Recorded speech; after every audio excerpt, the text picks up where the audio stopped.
How is it possible? That's not even remotely possible. Okay, we're just going to sit here and spend the first 5 minutes before anybody gets here congratulating ourselves on for the first time ever getting the tech right. I mean, the first we time. built in an extra, how much? We did. We got here 10 minutes early in order to figure out the tech. That's a reasonable. And look at this. It's a reasonable request. All right, there's people. It says there's 6 people watching. Wow.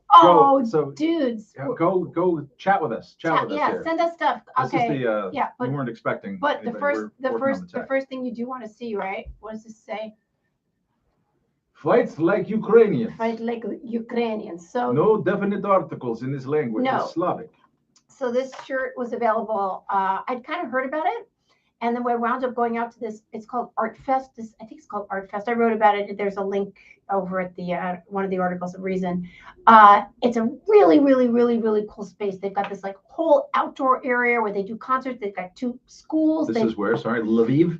Yes, this is in Lviv proper. I was staying kind of outside of town. We went out to talk to this guy. You know, you've seen the stories about this one beer company.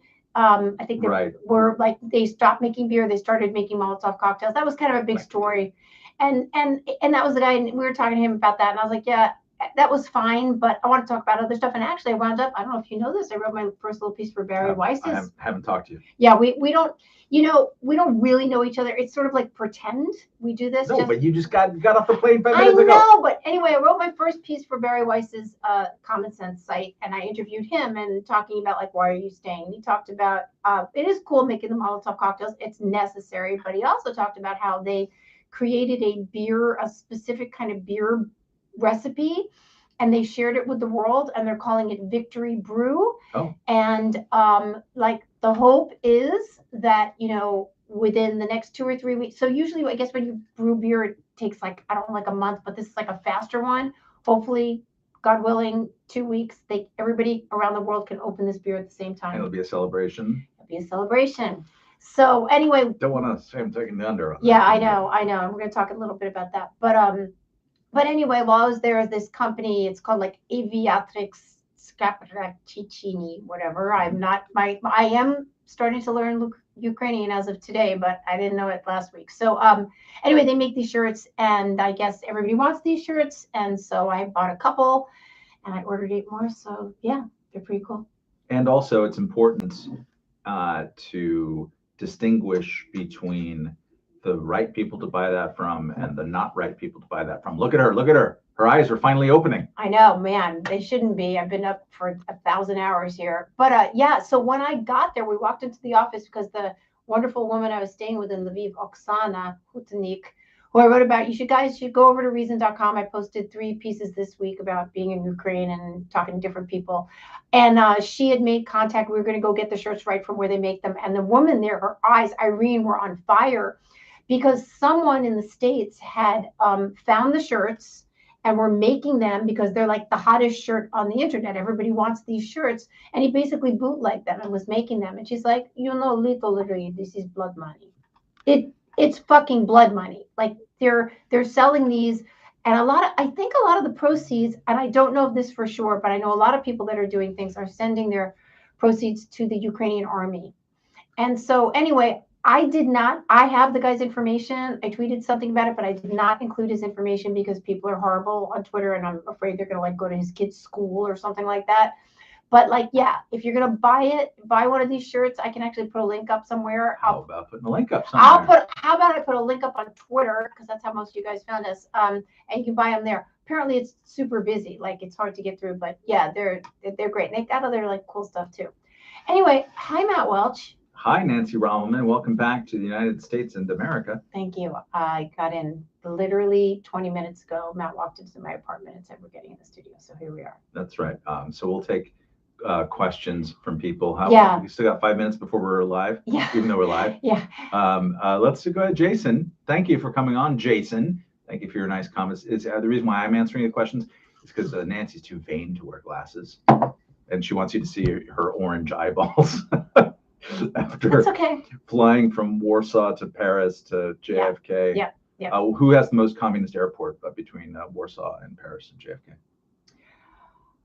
I would say JFK Yeah, because yeah. because first of all, I got to the Warsaw airport this morning at 4:30. Everything was open. Like all the stores were open, including this like kind of like fancy, nice lady dress store. I'm like looking at these $600 dresses at 4:30 in the morning in the Warsaw airport.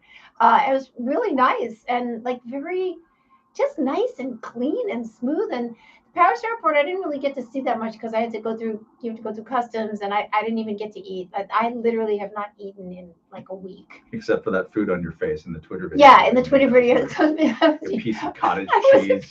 so like, I literally have not eaten in about a week because the people I was staying with were just there was no cooking, so there was just like chocolate and cake on the table, which sounds like, oh man, that'd be great just to eat chocolate and cake for a week. It's not actually, and so I got here and Yale made me a. She took whatever was in my refrigerator, rolled it into a tortilla, and so yeah, I had cottage cheese on my face and whatever, it's fine. So Jason asks, Yes. thoughts Yes. on the strength of the Ukraine resistance? Can they actually hold the enemy back? Nancy's gonna be super objective about this. Well, no, I'm going to tell you what I know. I mean, I've been, I was in Lviv where there was not, I mean, there had been air raid sirens like every night since the 24th of February, and then until I got there, and then there was nothing, and then they started again today. So, and there's a lot of roadblocks, and there's a lot of people checking, and these are basically civilians. One thing I had said to Moynihan last night. So Michael Moynihan he was in Warsaw last night. We were staying at the same hotel. And I said, the people in Ukraine have kind of lived collectively until maybe, not that long ago, and they've got a muscle memory for it. So boom, something happens, they just jump into action and start. And it's also that sort of like a little bit of that like paranoia, like, who are you? It's like, can you imagine if it happened in Brooklyn and everybody had to cooperate instantly? It's never going to happen. Anyway, my neighborhood happened. Everybody, because they're Italian. The Italian, and they have some relationship with some certain families. Yeah, that's right. I mean, you know how to organize. In any case, I think that the world has really come out for Ukraine because Putin, with his fucking Soviet Union unification fantasies, is just making up these incredible lies, and it's very, very transparent, and he's being unbelievably aggressive and killing civilians. I can tell you I know this for a fact because I interviewed refugees whose families' houses had been bombed, and boys that they know walking their dogs had been killed. You will remember back in 2016 when the entire media told you that Hillary Clinton was a shoo-in, right? Because it's what the media class wanted to believe. And we want to believe that Ukrainians are fighting as one people, and they are being strong, and they are making, they are holding back the Russians. And I think to a certain extent that is true in some cases, but it's also the story we want to believe.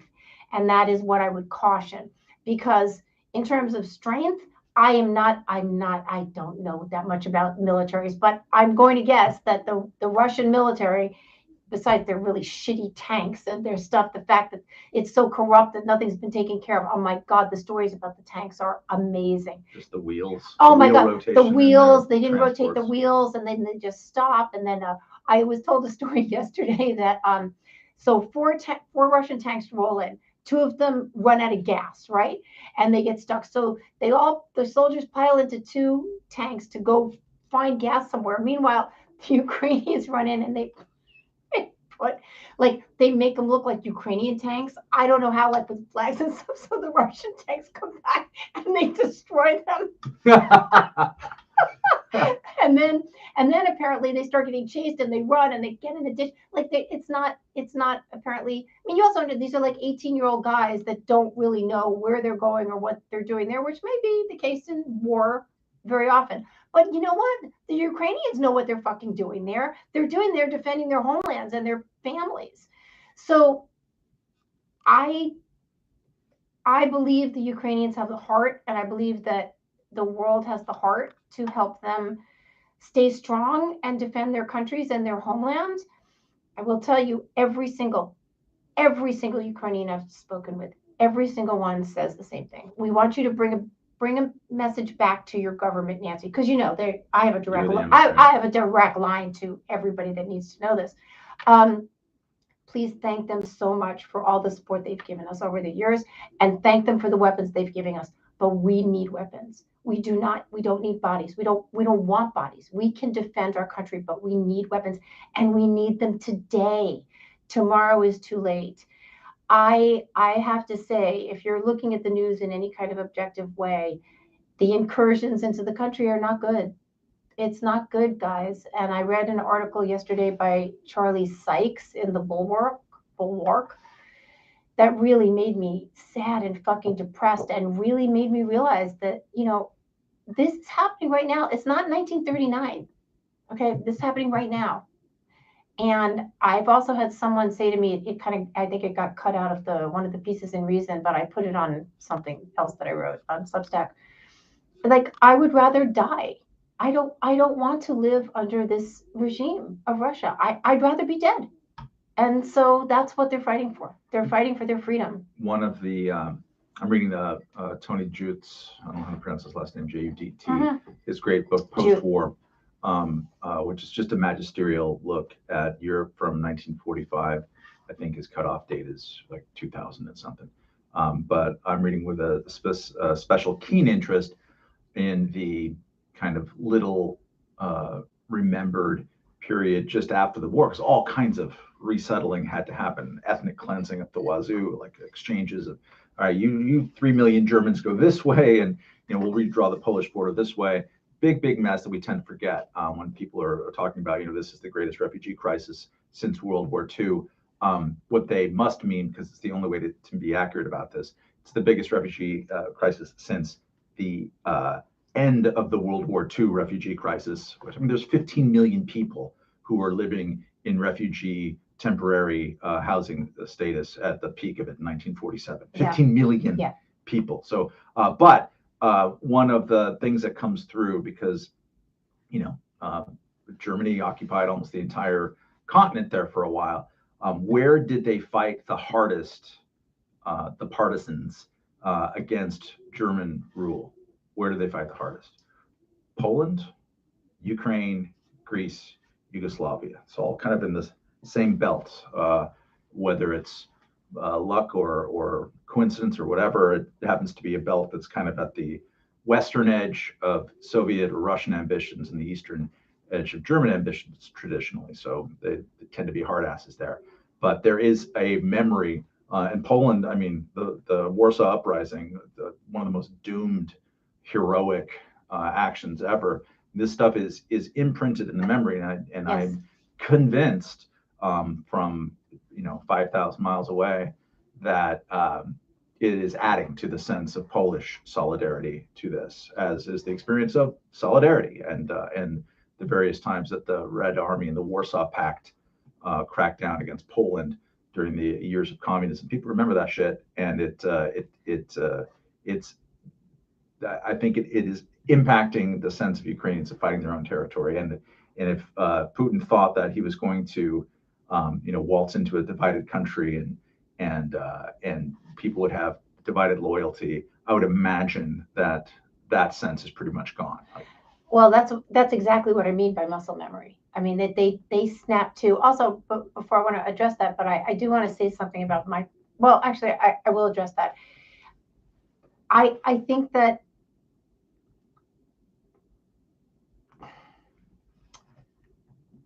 the Ukrainian people are going to fight. It's the men, it's the women, it's everybody. They are not going to. Sorry, I kind of lost my thread, and I'm sorry. The reason for that is because I've been traveling for 14 hours, and I'm also having a drink because I deserve a drink. Drink. Okay. Anyways, so I will get back to something I say. So I have to say, and I don't know, because I've never reported from a war zone before, if you don't include Portland in summer 2020. I know you don't at all. People need to have chins in order to.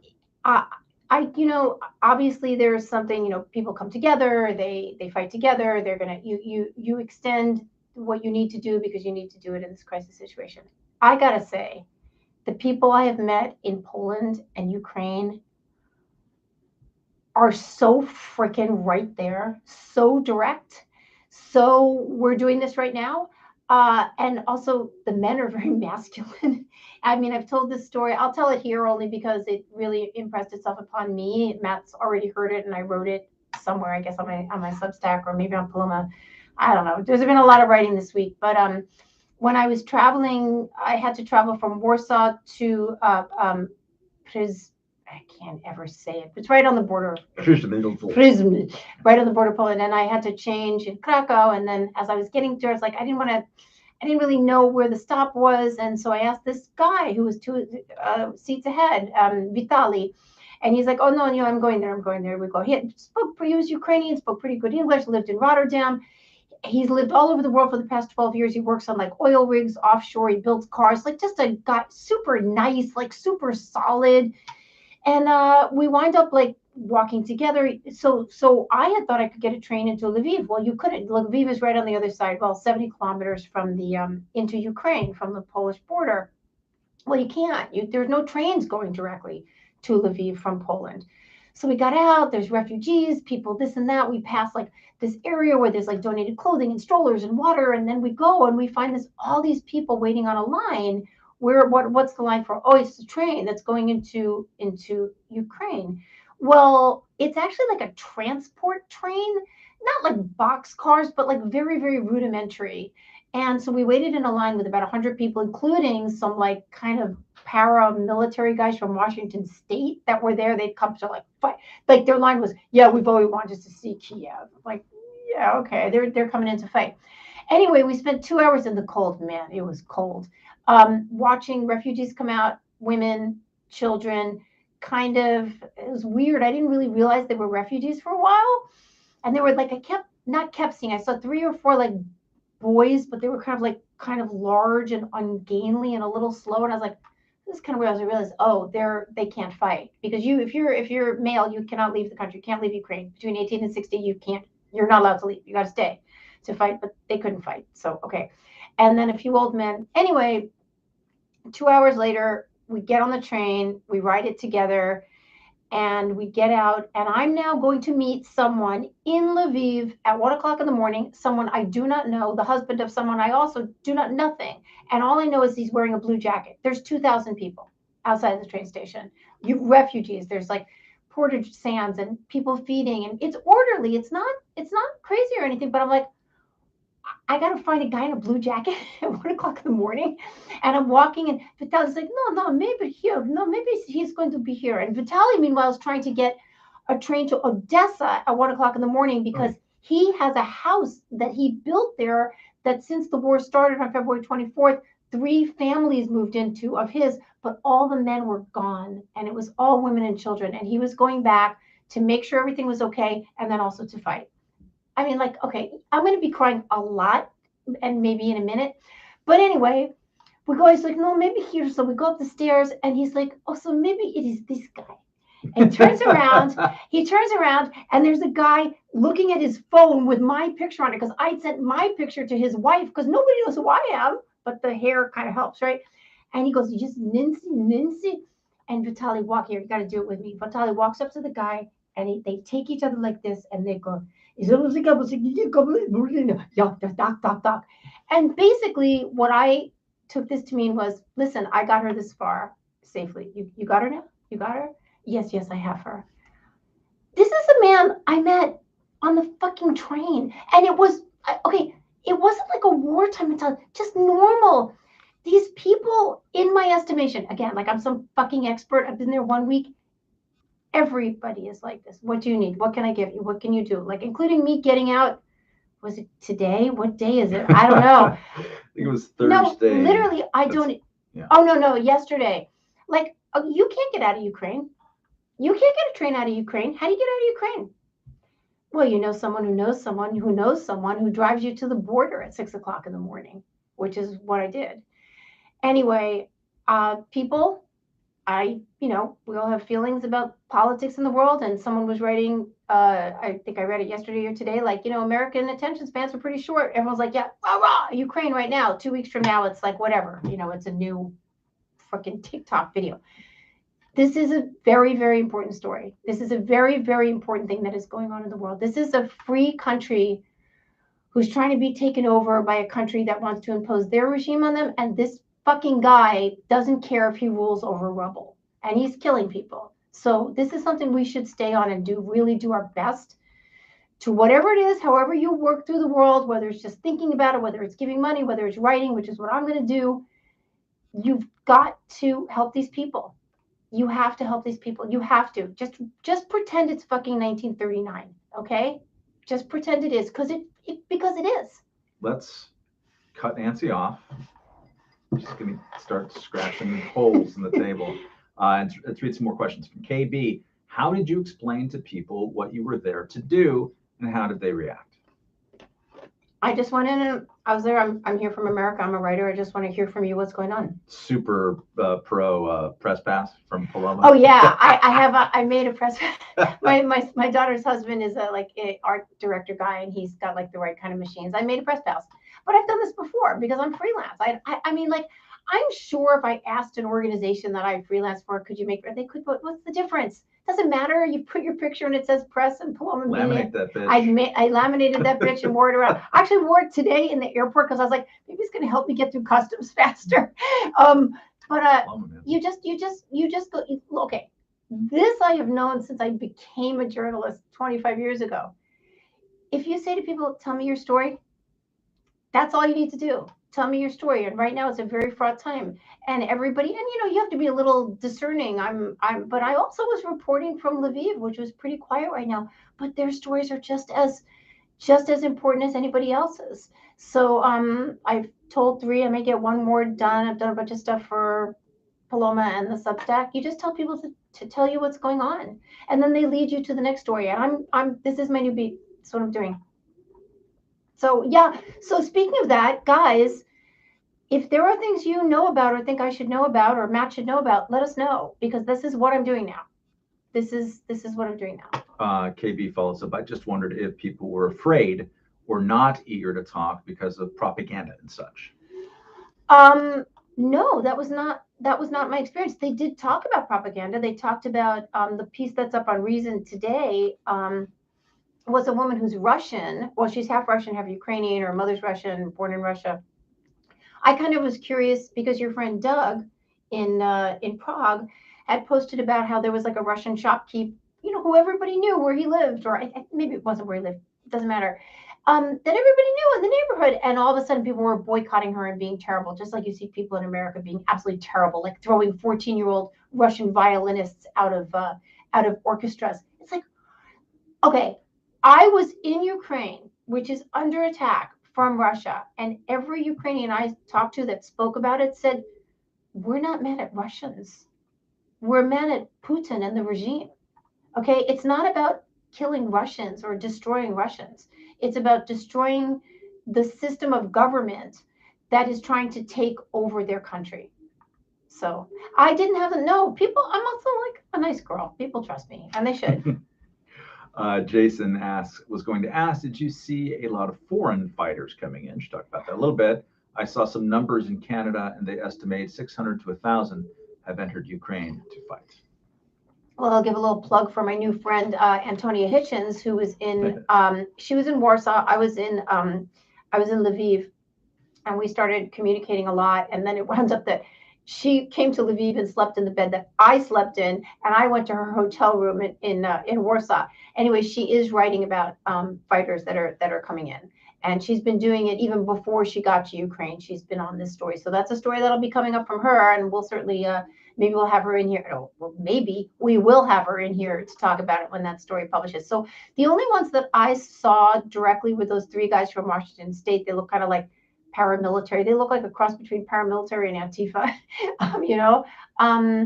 I was not. Frankly, I wasn't. I haven't been around the fighting. Lviv was pretty calm, and the people I saw that looked. I mean, there were some army guys, some police guys, but they were mostly just civilians defending streets and roadblocks and that kind of stuff. W asks, what was the most surprising thing you learned while you were in Ukraine? I mean, I think it's just being so unbelievably impressed with the people. So Ukrainians talk really, really super fast, like so fast like New Yorkers, fast like I talk. My dad, my late father, used to ask me to slow down when I was talking because it was so fast. I'll try that next time. Yeah, it won't work. Um, I think I didn't know Ukrainian people, and of course it's ridiculous to say like Ukrainian people, like there's one kind, but I met probably 30 people, and I would say there is a definite characteristic, very straightforward, talking very fast, very interested in history and talking. I was just incredibly impressed with that. They also have very good chocolate. Oh, that's important, right? And really pretty damn good with the tractor, from what I've been Pretty seeing. damn good with the tractor. Yeah. Um, yeah. I just was in Poland too. Just very. I mean, I know I have a bunch of friends that are Polish that I've known here for 20 years, but to be surrounded by a just sort of the way people respond to the world and interact with the world, I loved it. I absolutely loved it. I just felt very enmeshed in it, very easy to communicate. So we can expect to see some Robelman reporting from the front lines of Little Ukraine in Manhattan here. Yes. So, I actually cut my teeth on a Ukrainian bar here in New York City. It was on East Literally, 7th. probably. Yes. Yeah. Actually, I once wrote about the guy that was the Ukrainian bartender there. He looked like he wanted to like smash in the faces of his new art school customers. But like I like bars. Matt and I kind of like bars. I will be enmeshing myself further. Yeah, there's going to be more stories. This is my new beat. That's it. Um, there's, yeah, that's it. What are some kind of tools? We talked a bit, I think, even before we were officially live, about the T-shirt in broglio of someone trying to rip off someone else's T-shirt thing. What's a way that someone who wants to help can best make sure not to do the wrong thing? And like, what are some like trusted clearinghouses of information, or just kind of steps to take so that you don't end up throwing money down some scam? So I actually want to do a little more research on this because it is a question I'm getting asked often. Like for instance, when I stayed with Oksana, and I knew, first of all, I knew she did not want any money from me. Like when people stay with families, and that's fine, you should give them money. And I actually gave out, I gave out about $800 to different people in the country, refugees and different people there, because their ATMs. I mean, first of all, the refugees have nothing. Like, okay, every refugee that I saw either coming off the train or that I met in Lviv, they literally come with like a child-sized backpack, like nothing. They're not coming with a bunch of stuff, and they don't have money. I gave $200 to one gal that had come from a terrible, terrible area, which she said looked like Stalingrad at this point, and just her reaction was, she just held me for so long. In any case, I want to find out some more places. I mean, the Ukrainians, as I was saying, Oksana, the woman I stayed with, was like, I shouldn't give you. I knew she didn't want money. She's like, you want money, you send to Ukrainian army. But I don't really have a way to do that. But I will say I've been giving money to Chef Jose Andres's World Central Kitchen, and I can put a link up. I've already given them money. I'm going to be giving them more money because people gave me money to travel over there because, guys, I'm freelance, right? Like there's no institution getting me over there. But I got more than I needed, so I'm going to give them, I think, about $1,200. That is a very reliable one. They're everywhere. They're at the train stations. When I changed buses today in Poland, they're on the border in Poland. They're in Lviv. Like they are. A friend of mine, Jeff Miller, he's got a restaurant here in New York City called Rosella, and he fed me lunch before I left, and he said every chef should have a picture of Chef Jose Andres in his kitchen because this guy is doing miraculous things. He goes to crisis zones and he feeds people. So that is one I can 100% recommend. But I should find some others too because there might be something that works for you. Like it's like I actually would feel better supporting like something for children or something for hospitals. I promise I will find some links and we'll put them probably on palomamedia.com because I can't really put them here on YouTube so easily and make you look at them. And you should all obviously be going over to palomamedia.com anyway. So I will find out that for you guys, and I think it's a good thing. Money helps. Yeah, and also just be aware, and it's sad that we live in this world, but there's an entire economy of people who are just sort of geared up to scam in these situations. It's happened with Hurricane Katrina. It's happened with basically, every single Everything. Catastrophe, 9/11. My God, so many people. Oh, hi, COVID. COVID. I Oh my remember that. Oh my God, you don't remember COVID? Billions of dollars of scammy stuff involved in COVID. And sometime Matt and I will do a YouTube for you guys talking about how often our poor fathers were preyed upon. Mickey asks, and this is a bit overlapping, but can you guys talk about towing the line between reasonable suspicion of MSM, that means mainstream media, a war drum beating, and supporting the Ukrainians as much as possible, like as an average citizen? I'll jump in first. Please. Well, which is to say, I don't see the war drum beating. I mean, you see a little bit of people, and I'm sure Nancy can be one of these people right now. What?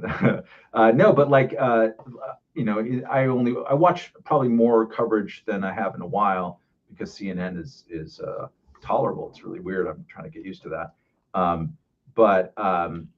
There will be an anchor or some people saying, we just have to do something. Don't know what it is. Where's the button that says do something? We're going to press it. Let's do a no-fly zone or whatever. But I've seen as much of anything, like a lot of built-in skepticism, even from people that you'd expect to be super hawkish, like Tom Nichols, for example, is a international relations guy, very hawkish towards Putin, and I wouldn't call him a neoconservative, but he's pretty interventionist, and America should lead in policy. He had a long Twitter thread yesterday talking about why he does not support a no-fly zone, and why you don't want to get involved in an escalatory thing. So I'm not sure that I see the same thing that you see, Mickey, when it comes to that. I mean, you should always treat claims in general and claims in wartime specifically with a lot of skepticism. I have failed, or I've chosen not to hit the retweet button so many times over the last 2 weeks because I don't know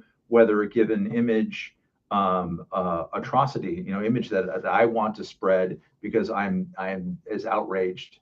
I'm just very outraged by this takeover of a country and deliberate targeting of civilians. It's really one of the most awful things that we've seen in a very long time, since Yugoslavia, which I was adjacent to for the duration of that war and have a lot of memories about.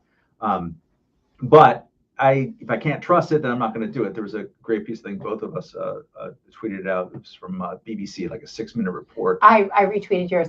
Which was it was a good piece of reporting. It was. It's in, and I've said this in other fora and probably here as well. Like it's okay to be skeptical about things and to pause before mashing the retweet button or from believing this or believing that. But that doesn't get you off the hook from being a sophisticated media consumer. And there's things that you can do in the way that you read, and you can tell people who are cherry picking one little piece of information and using that, and then expressing, and by people here I mean journalists or people who are in the commentary sphere, people who cherry pick a single thing and then are not interested in any surrounding follow-up questions and context around it, are people, regardless of whether you agree with them generally or you agree with where they're coming from, they're people that are not to be trusted in times like this. It's the people who are it's the same thing kind of in COVID, like people who lead with what they don't know. You heard Nancy say that she's no expert in Ukraine, she's no expert in the situation. That's what you want to hear actually from someone, to have a sense of trusting them, rather than someone who speaks with full authority that X is Y and Z and such. So that's one way of approaching the issue. And like, just whoever you trust, whatever is your beginning of your little trust cycle, see who they trust and maybe kind of like follow them and spin out from there.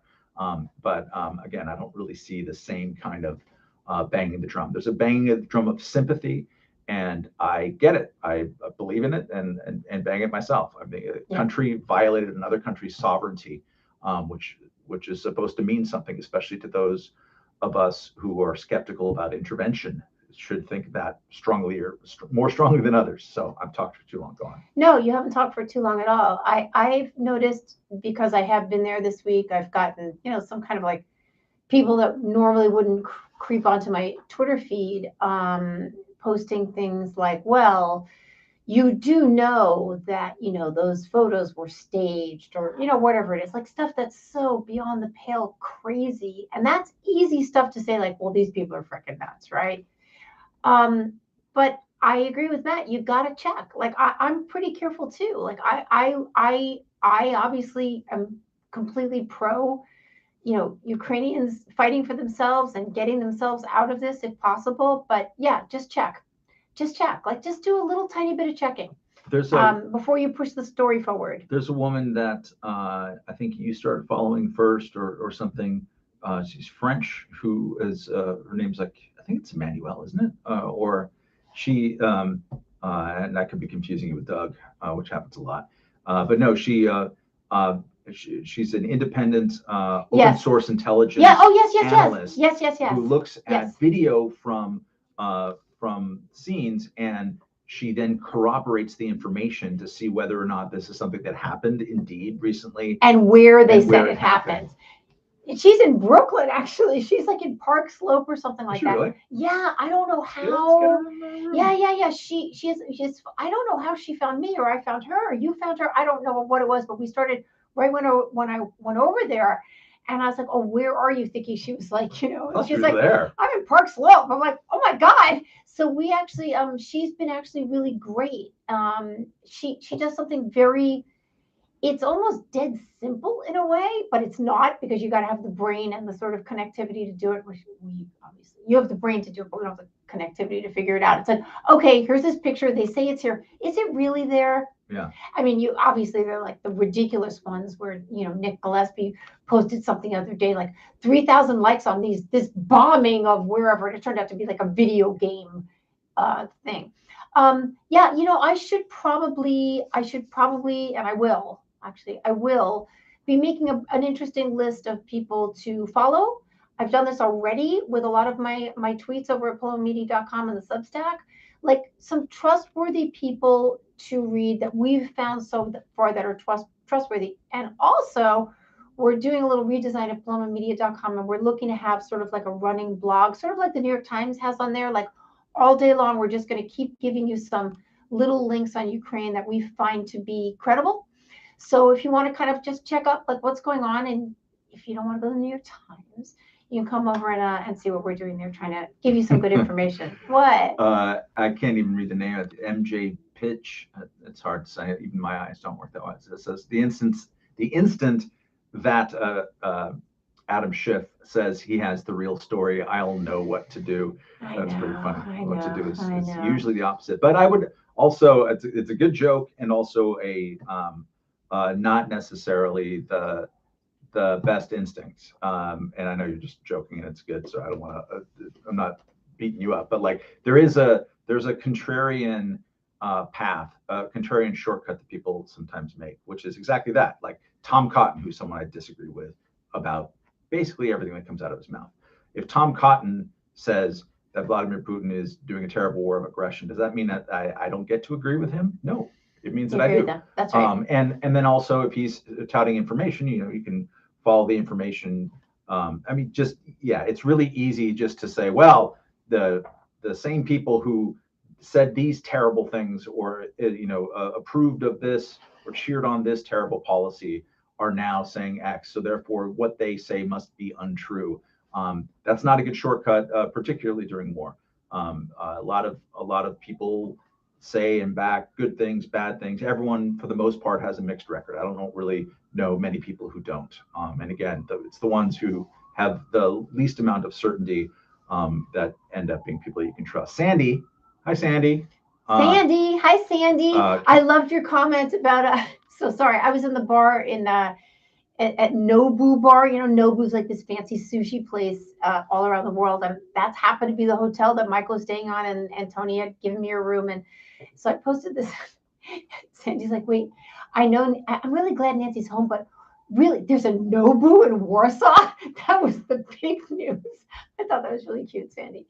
Sandy asked, can you tell us what Mr. Moynihan's doing in Ukraine? Vice reporting, fifth column, reason, not reason. No, not reason. He's there. Not fifth column. He's there for Vice. I presume he'll give us some business for fifth column. We shouldn't talk about what he's working on for Yeah, Vice. I can't. But he's obviously there for this story and aspects of it. So I look forward to seeing what he comes up with. If I am, if I am an editor of any organization, or if I'm in an assigning or approving mode, I don't know how you wouldn't, the first thing before anything happens, get that son of a bitch on a plane.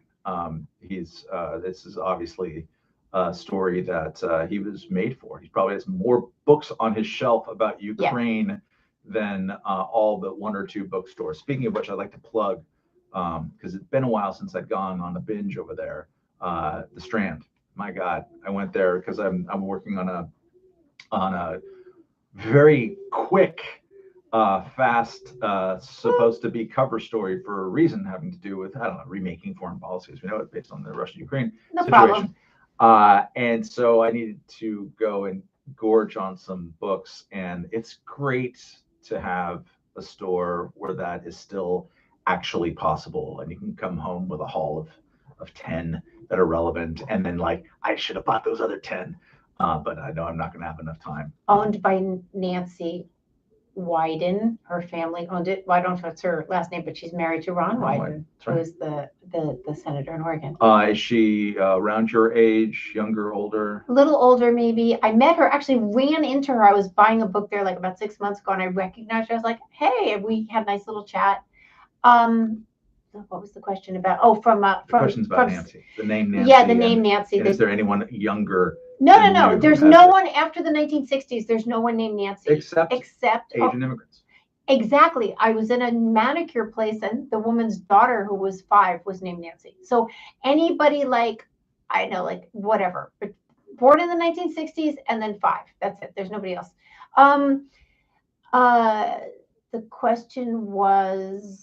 We're talking about Moynihan. Yes. Well, it's interesting. You find that, who else did I see in Warsaw and had dinner with? Michael Tracy. Oh, yeah. Yeah. It's like, these stories are massive. They have a glow. And I knew I had to go. I had to go. There's no two ways about it. And, Moynihan is the same. And I'm sure he'll be doing something wonderful. And I can say, I don't think he'd mind me saying this, he was in Warsaw last night, but they did get to Ukraine because he took a picture of the train, that crazy train that I ran into. He put that up on Instagram. So they're there. So it must be true. Marino points out Moynihan's really good at doing voices. Yes. Oh my God, the best. And I will say, we were in the bar last night. I was like, oh, we're probably not going to get. There was no time. We're also tired and everything. But I'm terrible at doing accents, but I thought if we did something I could do Eastern European, I could do, because I've been there all week, so Anyway, speaking of that, so I think we did determine with Michael we will do. Sorry, I'm letting you know your Patreon. We're going to be doing a Ukraine that I'm on. Oh, great. I'm just letting you know. I'm inviting myself onto your Fifth Column Patreon. Good. So it's about time. Yes, about time. There 45 times. Times. Okay, so let's get the last questions, because I'm going to. We've hit our 30-minute mark too. Oh, like a long time ago. I'm gonna have one more drink.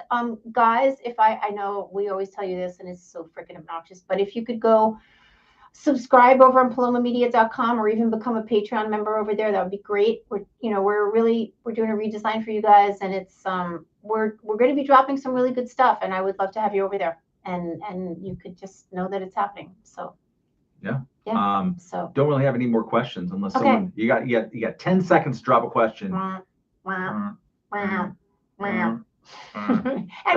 was Yale with the drinks? No kidding. Talked a big game back there. Yeah. She wanted to be the hot girl bringing the drinks. That's because usually that's my job. Yeah. So Yael Bartora, our friend, I'm sure you know, she does Ask a Jew podcast on palomamedia.com. Thank you. She's here. We can't say who she's talking to on the phone, but it's funny, pretty freaking crazy. But she's like, can we kind of freshen up your drinks? We're like, yeah. She's like, when? I was like, just use your instincts. Well, she must still be on the phone. Yeah, and that's good. We're gonna let her go because it's pretty worldwide known person. Any questions? Not a question, but he brings up a good point. Send Nancy all the $5 signs.